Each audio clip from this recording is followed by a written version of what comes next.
I started kindergarten when I was 4 years old. The kids that were in kindergarten usually only stuck to one friend, so I had a hard time finding myself a friend. I was alone for about 3 weeks from the day that I started. However, after those 3 weeks, a new kid started. His name was Samuel. He was the same age as me, and we had a lot of similar interests. The way I got to know him was when he sat down next to me when we were eating lunch. He was very kind, and since I was more or less desperate for a friend, I was just as nice to him. After eating lunch, we ran out in the playground and started to play. We grew a really close relationship, and we became best friends. We had many sleepovers, which at our age wasn't as normal, but we never grew tired of each other, and our parents accepted it, since we were so nice to each other and we respected the rules. One evening about 7 months after I had first met Samuel, my mom entered the room with a very worried face. She sat down next to me and started talking about how Samuel was gone. At that time, no one really knew what had happened to him. Samuel's parents had gone out to shop for some groceries, and that's when Samuel went missing. My mom tried to explain it to me, and I understood that he was missing, but I thought I would get to see him again. The police searched for many weeks, but they never found him. They even questioned me and wondered if I had anything to do with it. I hadn't seen him since my mother told me he was gone. The police stopped searching and they came to the conclusion that he was kidnapped, so the whole country was on high alert. This was very rare in our country, so many people were worried. About 7 months after he had gone missing, I saw him again. I had fallen asleep, but I awoke one night by a quiet knock on my window. I made my way to the window and I saw him, Samuel. He was pointing at the lock of my window, indicating that he wanted me to open the window. I smiled and said with a loud voice, "Samuel." He stared at me as if he got scared, and then he went on telling me not to talk loud, as he didn't want my mother to find out that he was there. He climbed into my room and started explaining why he had been missing. "I'm sorry for not coming back to get you.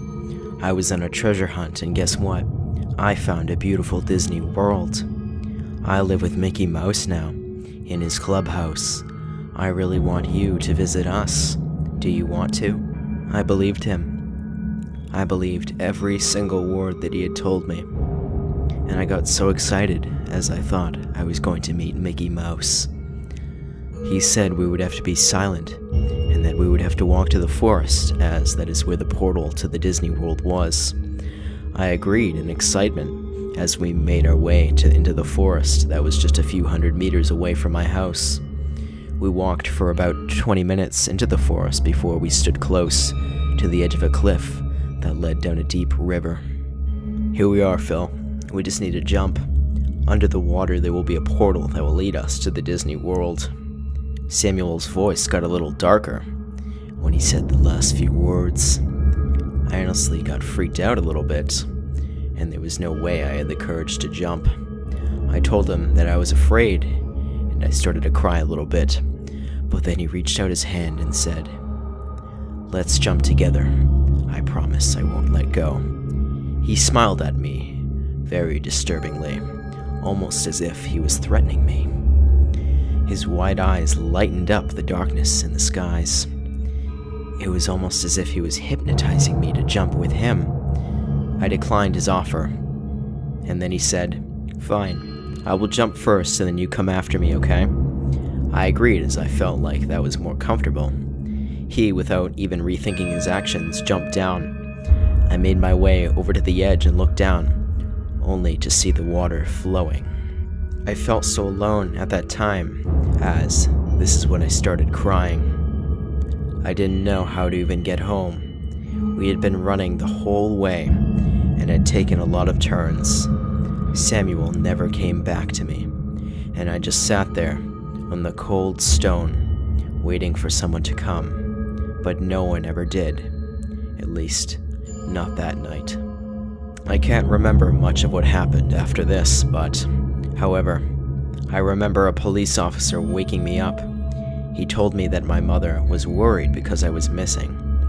I explained to the officer that Samuel visited me, and he tried to take me to Disneyland. The officer then took up a notepad and started writing, perhaps what I had told him. He escorted me back to his car where another officer was smoking a cigarette. The officer told the guy smoking the cigarette, "He says that he has seen Samuel, the missing kid. He has given me a very detailed description of what had happened." I actually believe him. We should take him back to the station to interrogate him. The man looked back at me with a worried face. I was soon transferred to the station where I had to answer some questions that further led to an investigation. They searched the river only to find a body, the body of Samuel. When the divers had found Samuel's body in the river, he was immediately declared dead. He had been laying in the river for at least 3 days, so there was no chance I had actually seen him the day I had wandered into the forest. The police declared my answers and my actions as imagination, and there was no links between me and Samuel paying me a visit that night. Ever since that night, I have never seen him.